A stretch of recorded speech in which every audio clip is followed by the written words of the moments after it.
നിനക്ക് റിയൽ ലൈഫിൽ ഇൻവിസിബിൾ ആകാൻ പറ്റിയാൽ എങ്ങനെയിരിക്കുമെന്ന് ചിന്തിച്ചിട്ടുണ്ടോ? നീ സ്നാപ്പ് ചെയ്യുന്നു, ഒറ്റ നിമിഷത്തിൽ നീ കാണാതാകുന്നു. ആദ്യമായി നീ എന്തു ചെയ്യും? പോകാൻ പാടില്ലാത്ത സ്ഥലത്തേക്കാണ് നീ പോകുന്നത്. ആ ത്രില്ല് വേറെയാ, dangerous, addictive. Day 1 perfect crime.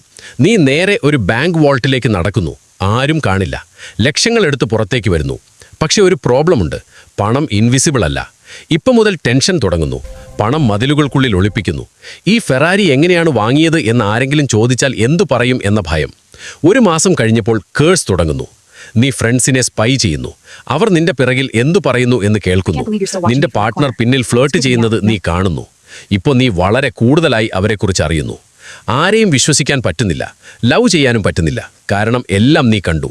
ഒരു വർഷം കഴിഞ്ഞപ്പോൾ നീ ഫിൽത്തി റിച്ച്, പക്ഷേ അകത്ത് കംപ്ലീറ്റ്ലി എംറ്റി. റിയൽ കണക്ഷൻ ഒന്നുമില്ല. പോലീസ് പണത്തിന്റെ കാര്യത്തിൽ ആൻസേഴ്സ് തേടുന്നു. നീ ഒളിച്ചോടി മടുത്തു. അവസാനം നീ ഒരു തീരുമാനമെടുക്കുന്നു. ഇനി ഒരിക്കലും തിരികെ വരില്ല. നീ എന്നും ഇൻവിസിബിളായി തന്നെ തുടരാൻ തീരുമാനിക്കുന്നു.